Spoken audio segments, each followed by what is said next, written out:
Hello, friends. This is Miss Tara with another edition of Bedtime Stories, Alice's Adventures in Wonderland. We're on Chapter 9, which is called The Mock Turtle Story. "You can't think how glad I am to see you again, dear old thing," said the Duchess as she tucked her arm affectionately into Alice's, and they walked off together. Alice was very glad to find her in such a pleasant temper, and thought to herself that perhaps it was only the pepper that made her so savage when they met in the kitchen. "When I'm a duchess," she said to herself, not in a very hopeful tone, though, "I won't have any pepper in my kitchen at all. Soup does very well without. Maybe it's always pepper that makes people hot-tempered," she went on, very much pleased at having found out a new kind of rule. "And vinegar makes them sour, and chamomile makes them bitter, and barley sugar, and such things that make children sweet-tempered. I only wish people knew that. Then they wouldn't be so stingy about it, you know." She had quite forgotten the Duchess by this time, and was a little startled when she heard her voice close to her ear. "You are thinking about something, my dear, and that makes you forget to talk. I can't tell you just now what that moral of that is, but I shall remember it in a bit." "Perhaps it hasn't one," Alice ventured to remark. "Tut, tut, child," said the Duchess. "Everything's got a moral, if only you can find it." And she squeezed herself up closer to Alice's side as she spoke. Alice did not much like her keeping so close to her. First, because the Duchess was very ugly, and secondly, because she was exactly the right height to rest her chin on Alice's shoulder. And it was uncomfortably sharp chin. However, she did not like to be rude, so she bore it as well as she could. "The game seems to be going rather better now," she said, by way of keeping up the conversation a little. "'Tis so," said the Duchess. "And the moral of that is, 'Oh, 'tis love that makes the world go round.'" "Somebody said," whispered Alice, "that it's done by everybody minding their own business." "Ah, well, it means much the same thing," said the Duchess, digging her sharp little chin into Alice's shoulder, as she added, "and the moral of that is, take care of the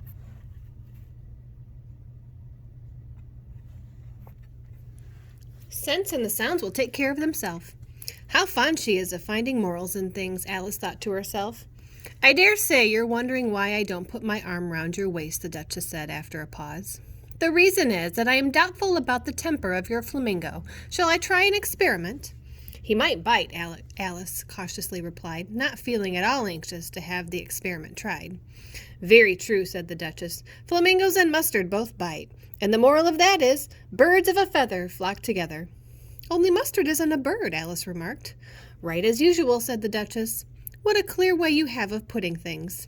"It's a mineral, I think," said Alice. "Of course it is," said the Duchess, who seemed ready to agree to everything that Alice had said.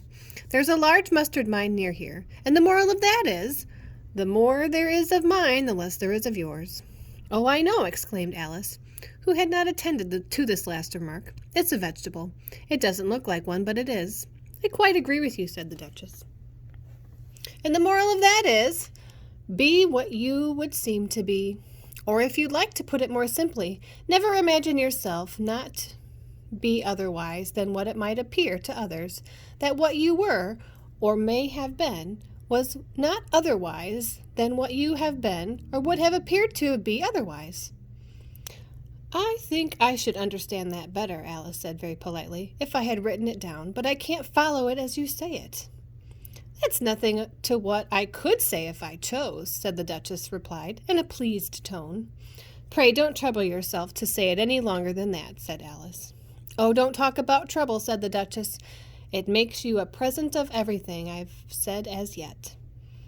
A cheap sort of present, thought Alice. I'm glad people don't give birthday presents like that. But she did not venture to say it out loud.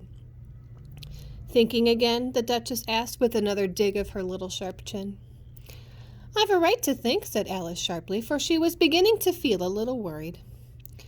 "Just about as much right," said the Duchess, "as pigs have to fly, and but here," to Alice's great surprise, the Duchess's voice died away in the middle of her favorite word, moral, and the arm that was linked into hers began to tremble. Alice looked up, and there stood the Queen in front of them, with her arms folded, frowning like a thunderstorm. "A fine day, Your Majesty," Duchess began in a low, weak voice.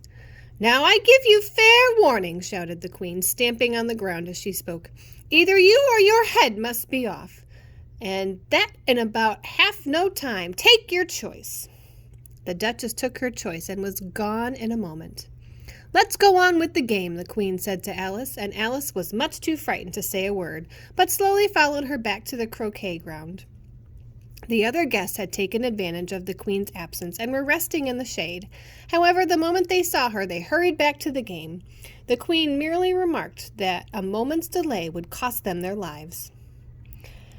All the time they were playing, the queen never left off quarreling with the other players and shouting, "Off with his head," or "Off with her head." Those whom she sentenced were taken into custody by the soldiers, all who, of course, had to leave off being arches to do this, so that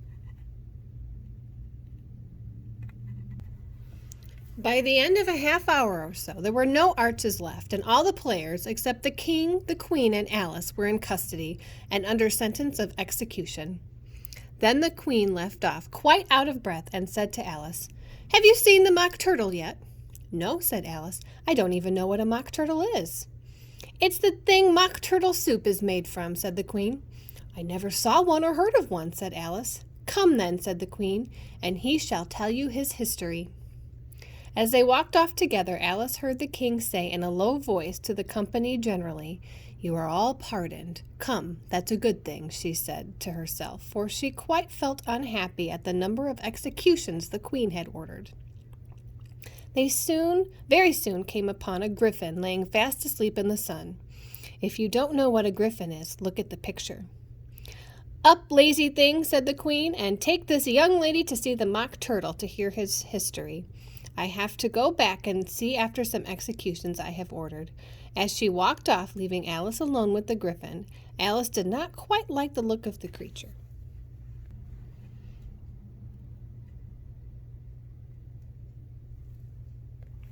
But on the whole, she thought it would be quite safe to stay with it as to go after the savage queen, so she waited. The griffin sat up and rubbed its eyes. Then it watched the queen till she was out of sight. Then it chuckled. "What fun," said the griffin, half to itself and half to Alice. "What is the fun?" said Alice. "Why, she," said the griffin. "It's all her fancy that. They never execute nobody, you know. Come on." "Everybody says, 'Come on,' here," thought Alice as she went after it slowly. "I never was so ordered about before in all my life, never." They had not gone far before they saw the mock turtle in the distance, sitting sad and lonely on a little ledge of rock. And as they came nearer, Alice could hear him sighing as if his heart would break. She pitied him deeply. "What is his sorrow?" she asked the griffin. And the griffin answered, very nearly in the same words as before, "It's all his fancy that. He hasn't got no sorrow, you know. Come on." So they went up to the mock turtle, who looked at them with large eyes full of tears, but said nothing. "This here young lady," said the griffin, "she wants to know your history, she do." "I'll tell it to her," said the mock turtle in a deep, hollow tone. "Sit down, both of you, and don't speak a word till I've finished." So they sat down, and nobody spoke for some minutes. Alice thought to herself, "I don't see how he can ever finish if he doesn't begin," but she waited patiently.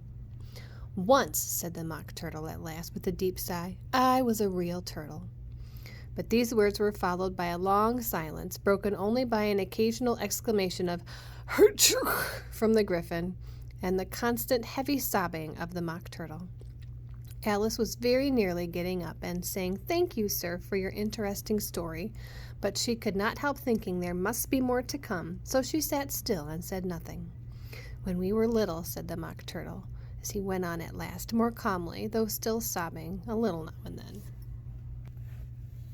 "we went to school in the sea. The master was an old turtle, and we used to call him Tortoise." "Why did you call him Tortoise if he wasn't one?" Alice asked. "We called him Tortoise because he taught us," said the mock turtle angrily. "Really, you are very dull." "You ought to be ashamed of yourself for asking such a simple question," added the griffin. And then they both sat silent and looked at poor Alice, who felt ready to sink into the earth. At last the griffin said to the mock turtle, "Drive on, old fellow. Don't be all day about it." And he went on in these words. Yes, we went to the school in the sea, though you mayn't believe it. I never said I didn't, interrupted Alice. You did, said the Mock Turtle. Hold your tongue, added the Gryphon before Alice could speak again. The Mock Turtle went on. We had the best of educations. In fact, we went to school every day. I've been to a day school, too, said Alice. You needn't be so proud as all that. With extras? Added the Mock Turtle a little anxiously. Yes, said Alice. We learned French and music. And washing? Said the Mock Turtle. Certainly not, said Alice indignantly. Ah, then yours wasn't a really good school, said the Mock Turtle in a tone of great relief. Now at ours they had at the end of the bill French, music, and washing extra. You couldn't have wanted it much, said Alice, living at the bottom of the sea. I couldn't afford to learn it, said the Mock Turtle with a sigh. I only took the regular course. What was that? Inquired Alice. Reeling and writhing, of course, to begin with, the Mock Turtle replied, and then the different branches of arithmetic. Ambition, distraction, uglification, and derision. I've never heard of uglification, Alice ventured to say. What is it? The Gryphon lifted up both of its paws in surprise. Never heard of uglification, it exclaimed. You know what to beautify is, I suppose. Yes, said Alice rather doubtfully. It means to make anything prettier. Well then, said the Gryphon, if you don't know what to uglify is, you are a simpleton. Alice did not feel encouraged to ask any more questions about it, so she turned to the Mock Turtle and said, What else had you to learn? Well, there was mystery, the Mock Turtle replied, counting off the subject on his flappers. Mystery, ancient and modern, with seaography, then drawling. The drawling master was an old conger eel that used to come once a week. He taught us drawling, stretching, and fainting in coils. What was that like? Said Alice. Well, I can't show it to you myself, said the Mock Turtle. I'm too stiff, and the Gryphon never learnt it. Hadn't time, said the Gryphon. I went on to the classical master, though. He was an old crab, he was. I never went to him, the Mock Turtle said with a sigh. He taught laughing and grief, they used to say. So he did, said the Gryphon, sighing in his turn, and both creatures hid their faces in their paws. And how many hours a day did you attend lessons, said Alice, in a hurry to change the subject. 10 hours the first day, said the Mock Turtle, 9 the next, and so on. What a curious plan, exclaimed Alice. That's the reason they're called lessons, the Gryphon remarked, because they lesson from day to day. This was quite a new idea to Alice, and she thought it over a little before she made her next remark. Then the 11th day must have been a holiday. Of course it was, said the Mock Turtle. And how did you manage on the 12th? Alice went on eagerly. That's enough about lessons, the Gryphon interrupted in a very decided tone. Tell her something about the games now. All right, friends, that is the end of the Mock Turtle story. We will see you tomorrow with the next chapter of Alice's Adventures in Wonderland. But until then, sweet dreams. Good night.